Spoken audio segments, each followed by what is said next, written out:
Duffy's Tavern, a show that began in the summer of 1940. Allegedly located in downtown Manhattan on 3rd Avenue and 23rd Street, Duffy's catered to the Irish working class.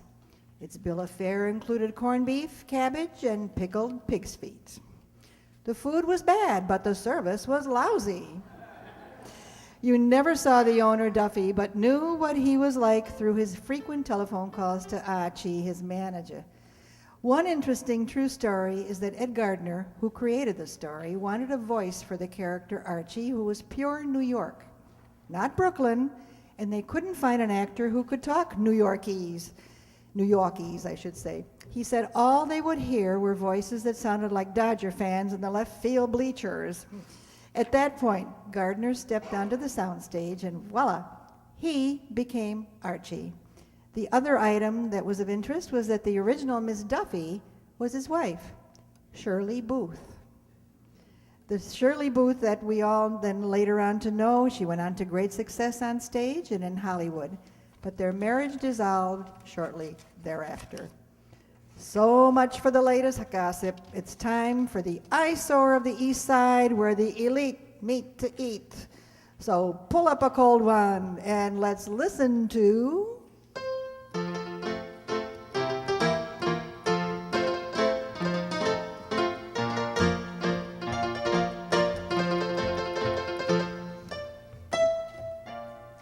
Touché. The hand lotion with the beforehand extra and Vitalis for well-groomed hair brings you Duffy's Tavern, starring Archie himself, Ed Gardner.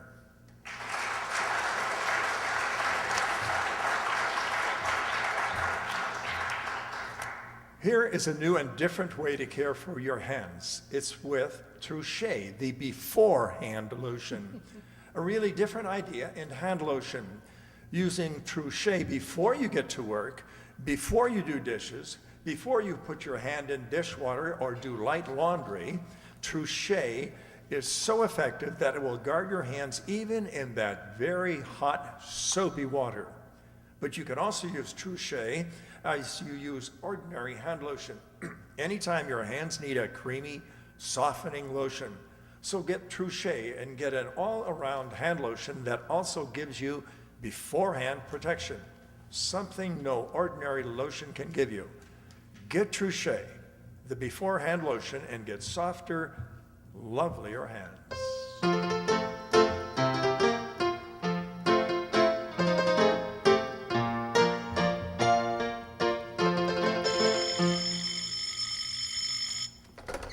Hello, Duffy's Tavern, where the elite meet to eat. Archie, the manager, speaking. Duffy ain't here. Oh, hello, Duffy. Huh? Yeah, quite a party here last night. Well, you know, the annual meeting of the 3rd Avenue Shillelagh Friendship Society. Huh? Around 10 o'clock. Everything was going along kind of quiet, you know. A few broken windows, some cracked skulls, couple of fractured ribs. Then suddenly it started.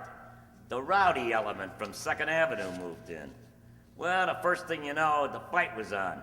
Duffy, you should have seen the place. There were so many teeth scattered around, the floor looked like it was smiling. What a brawl. Yeah, after the battle, and you know, just to see what happened to people, we counted noses. Was 6 missing. No, not people, noses. Well, look, I gotta hang up. I'm just checking a list of the damages here. Eddie. Yeah, mister? Eddie, we gotta make a list of the damages for the insurance company. Uh-huh. Take this down. Okay. 13 broken legs. 13 broken legs. Yeah, 2 chairs, 1 table, and a tourist from Hoboken. Now, let's see. Articles missing. 1 sterling, silver beer mug, value $500. Mr. Archie, we ain't never had no $500 beer mug. I said this was for the insurance company. Say, speaking of missing articles, where was you last night when the battle was going on? Me? I was taking a walk. How come? I had a sudden craving to die of old age. Well, I'm ashamed of you, Eddie. I'm glad that at least I ain't the kind of guy that runs away from a fight. No, they would have had a carry away. Oh, yeah? Well, you should have been here last night. What happened? Well, there I was. You say you wasn't here last night. No. You sure? Yeah. And you ain't talked to nobody that was here? No. Well, sir, there I was, me back to the wall. See, with these three tough guys closing in on me. So I think fast and I see there's only one thing to do. So I do it. What? I swing from the floor and knock all three of them out with one punch. 3 with 1 punch?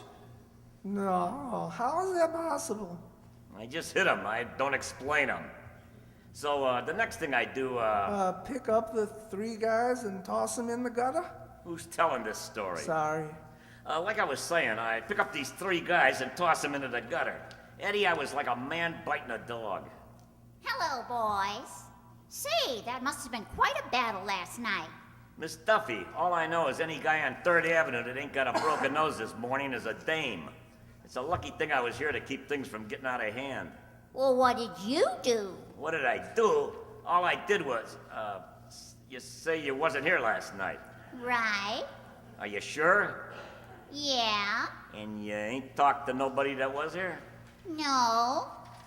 Well, sir, there I was, me back to the wall, when these characters started rushing me, see? 6 of them. Hold it. A minute ago, there was only 3. A minute ago, I didn't know my own strength. So as I was saying, Miss Duffy, I let them fly with me Sunday haymaker, see? And I knocked all 6 of them into the alley.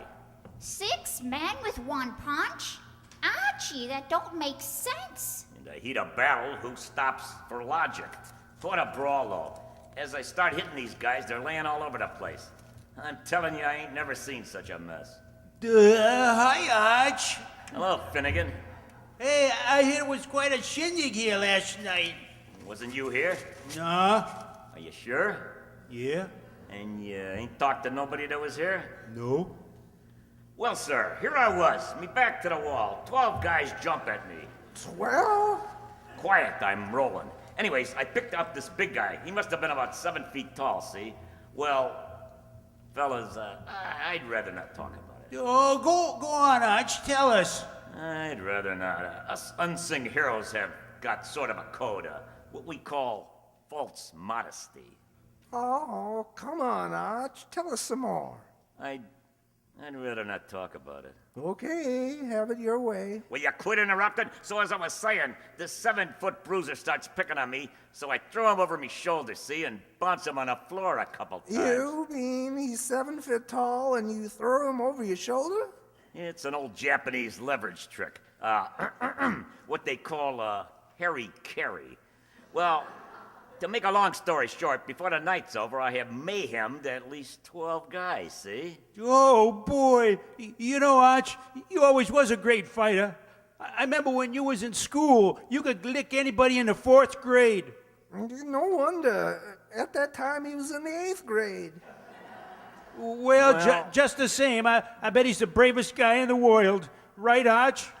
Well, I wouldn't say that. Well, I would. Well, I suppose after last night, I do have a terrific reputation. Boy, I bet you're the greatest fighter in the world. Well, now that's, nice. Look, Arch, I ain't the kind of guy that goes around looking for autographs, but would you do me a favor, will you? What? So I'll be able to tell me grandchildren, punch me in the nose. Look, Finnegan, if I ever hit you, you wouldn't have any grandchildren. Oh, come on, Arch. You're a friend of mine. Please, knock me out. Sorry, Finnegan, but I got to save me strength for emergencies. Now, as I was saying, this guy was 7 feet tall, see? Yeah. So no sooner do I get through with him than his big brother comes in. About 8 feet tall. Give or take an inch.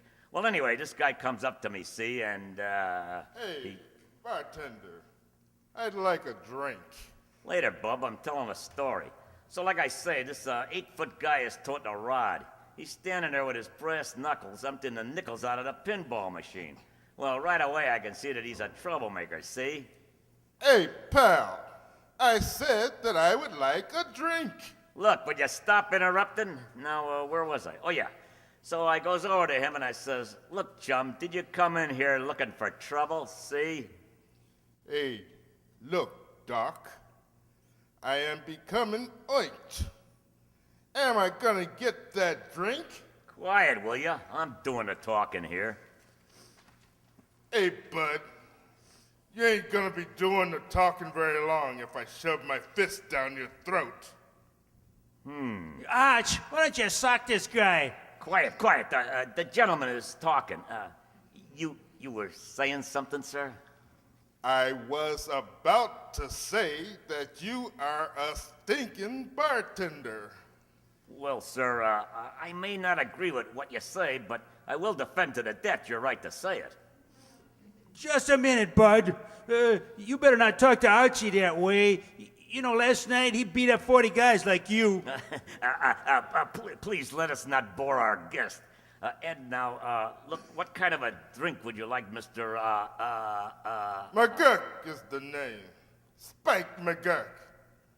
And now I don't want to drink because I don't like being ignored. And I don't like fresh bartenders. And I don't like you. But, Mr. McGurk. You talk too much. Good night, punk. Oh, yeah? You and who else? Funny, you never think of them clever answers until it's too late. Well, sir, as I was saying... Don't talk to me, Arch. What's the matter? Letting that McGurk push you around? Oh, Finnegan, you know how hot-headed I am.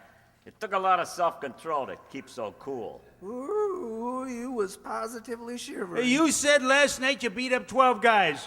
Arch, was you just lying? Finnegan, you know if I was lying, I'd have made it 14. Well, how come you was afraid of just one guy? Wasn't afraid. It's just that I fight best when the odds is against me. Well, all I know is when I watched that guy McGurk insulting you, and I saw you standing there and taking it, well, I hate to say it. What? Arch, something died inside of me. It made me feel ashamed that I was a man. Now look. I don't like to say it, but goodbye, coward. Looks like you lost a friend. Yeah, really a little ashamed of myself, Eddie. I've known the guy all my life, and his friendship means a lot to me. Guess there's only one thing to do. What? Lick McGurk. Are you kidding? One punch on the chin and you'd be out cold. Are you inferring I have a glass jaw? All I'm saying is the last guy that hit you there wound up with 7 years bad luck. Nevertheless, I gotta show Finnegan I ain't no coward. No sacrifice is too great to keep a friend's friendship. Hey, wait a minute. Here he comes back. Now look, Arch. Finnegan, are you still talking to me? Sure. Can't you tell? Well, sometimes it's hard. But anyhow, I got news for you. I'm gonna fight McGurk. Well, really? Yeah. Oh, I knew you wouldn't let me down, Arch. Shake. Okay, put her there. Ow, ooh, be careful, Finnegan. That's the hand that's gonna knock out Spike McGurk. Arch, this makes me the happiest man in the world. You see, Eddie, it don't take much to make a friend happy. All I gotta do is go out and get myself killed.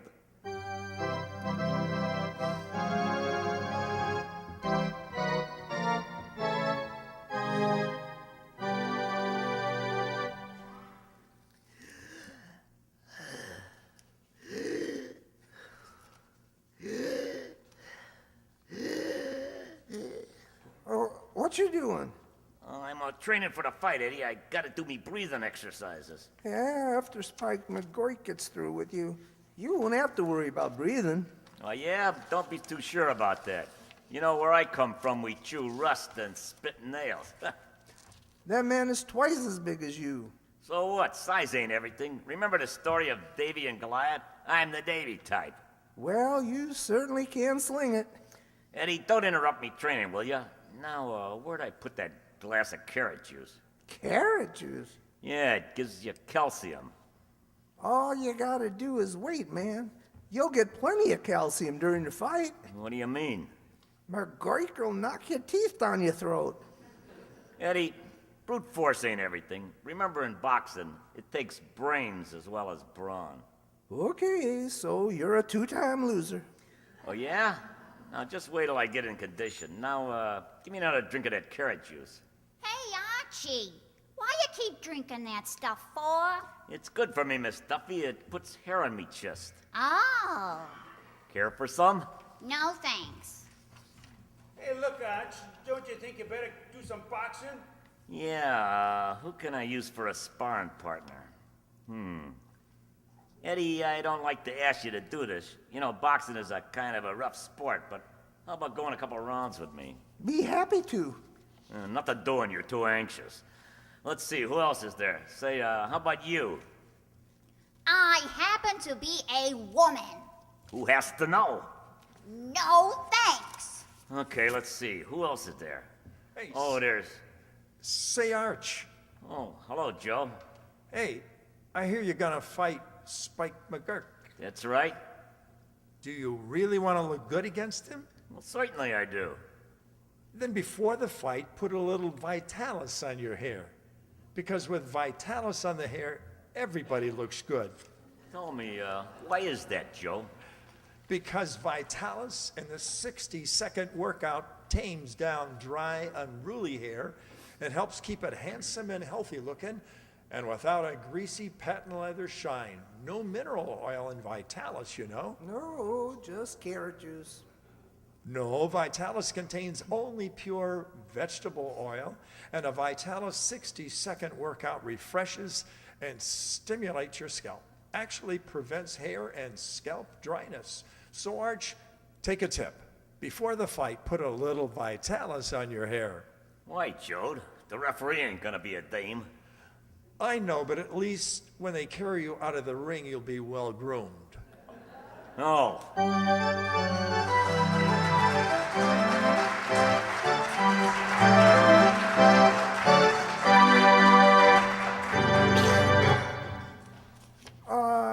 Miss Archie, why don't you give up this fight with McGurk? I can't, Eddie. I told you, I gotta prove to Finnegan that I ain't a coward. Besides, I'm getting in pretty good shape. Here, feel this muscle. How's it feel like? Jell.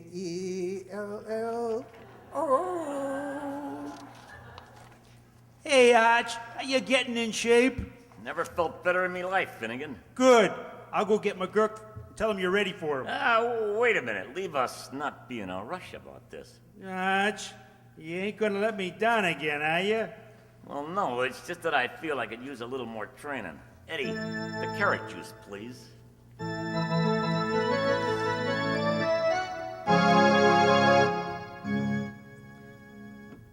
7, 8, 9, 10. Well, that takes care of the chest exercises. Eddie, measure me up again, will you? Yeah. Let's see. Neck, 15 inches. Shoulders? Something wrong? No, I was just wondering, what keeps your collar from sliding down over your shoulders? Hey, Arch, you look in great shape. Well, yeah. Should I go get McGurk? Well, we don't have to hurry. I ain't quite finished me training yet, Eddie. Pass me the carrot juice, please.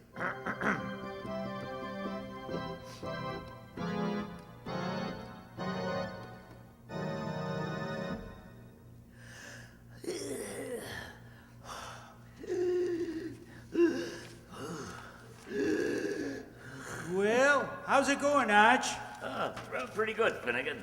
Had plenty of carrot juice? Yeah, loaded with it. Good. Then you won't mind the surprise. What's the surprise? Well, McGurk is on his way over. Oh, that's nice. Would you mind to repeat that? Well, I told him you was ready, so he's on his way over for the fight. And Arch, I want to tell you I'm mighty proud of you. Hey, I'll go get you some more carrot juice. McGurk is on his way over. Eddie, how am I going to get out of this? I can't fight this guy. I got me career to think of. Your career? For fighting might ruin me fingers for mixing martinis. Maybe you should challenge him to a duel with swords or pistols. Eddie, you just give me an idea. What? How about I just challenge him to a debate? Look, Arch, if you want to keep Finnegan's friendship, there ain't no way you can get out of this. Eddie, me nerves, they're all jittery.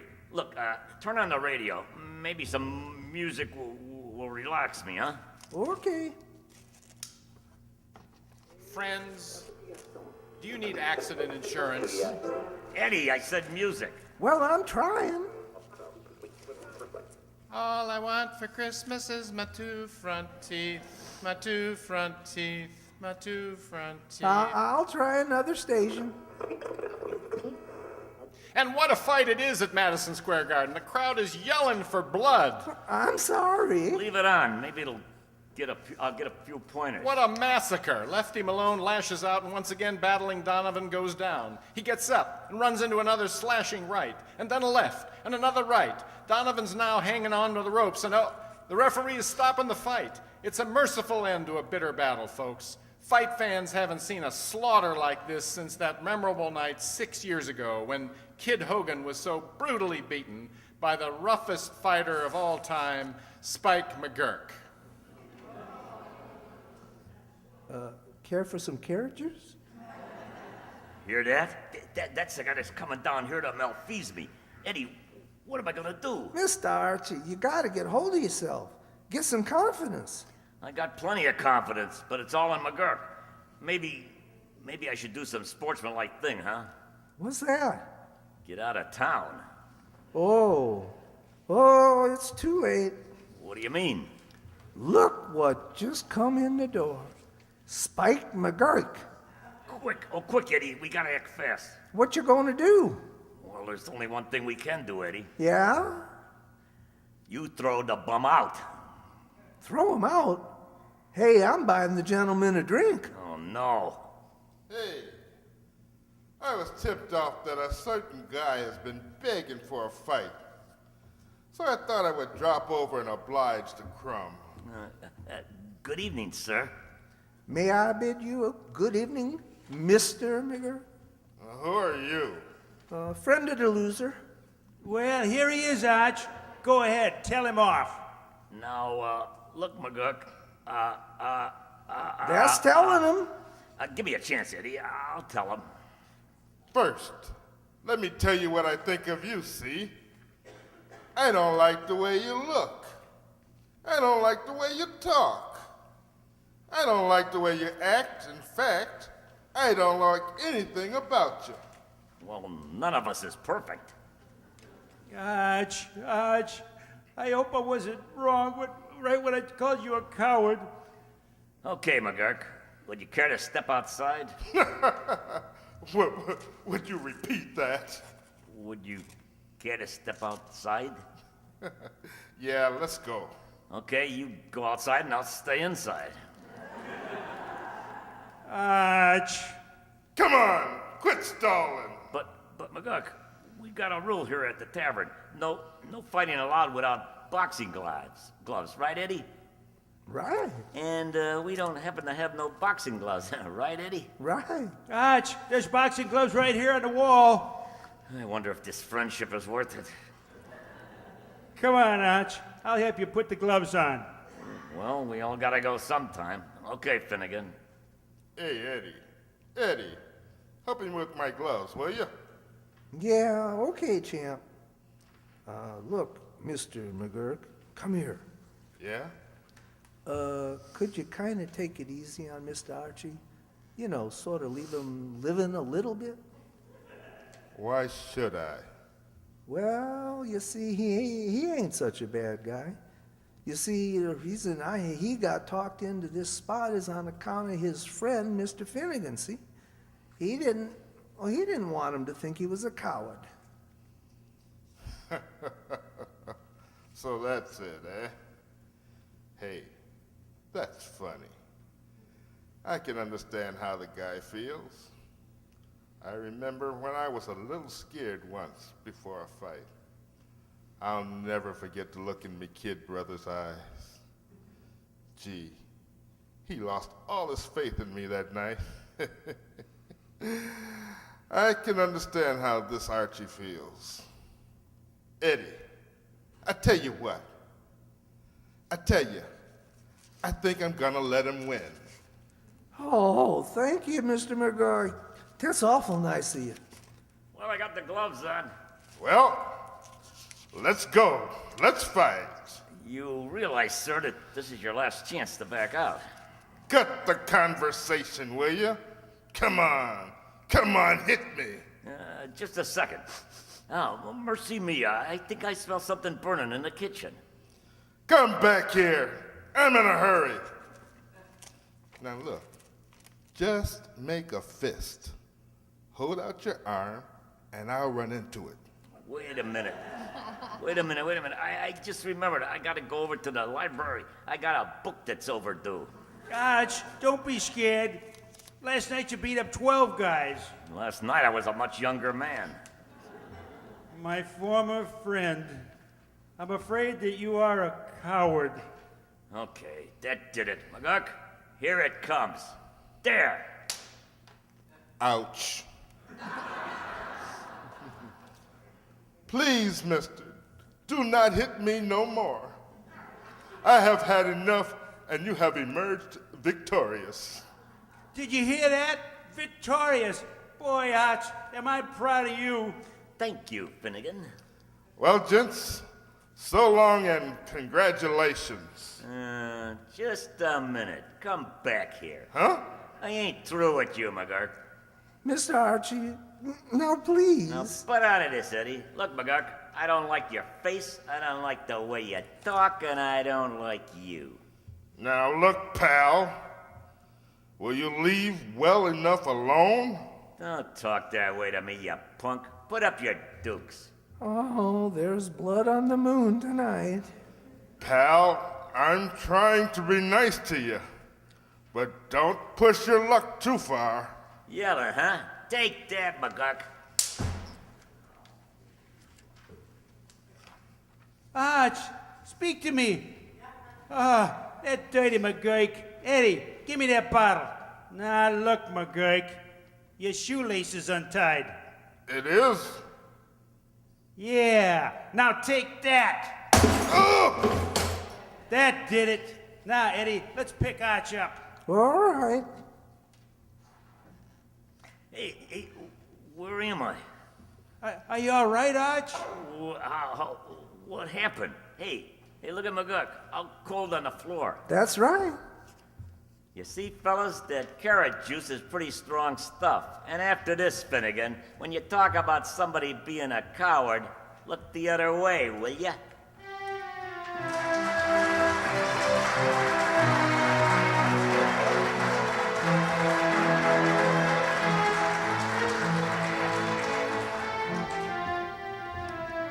It's time to leave Duffy's Tavern for this evening, but let's meet here again at the same time next month when our guest will be Sam Spade and Mr. and Mrs. Blandings. Duffy's Tavern is brought to you by Vitalis for well-groomed hair and Truchet, the hand lotion with the beforehand extra. Yes, friends, never underestimate the power of carrot juice. You can forget the spinach. As Archie, the manager of Duffy's Tavern today, we heard David Santigi.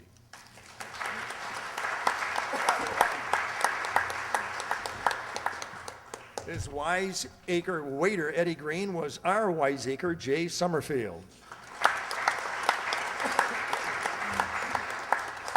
The only Duffy who ever appeared in the show was the owner's daughter, Miss Duffy, and tonight she was played by Donna Amesmeyer.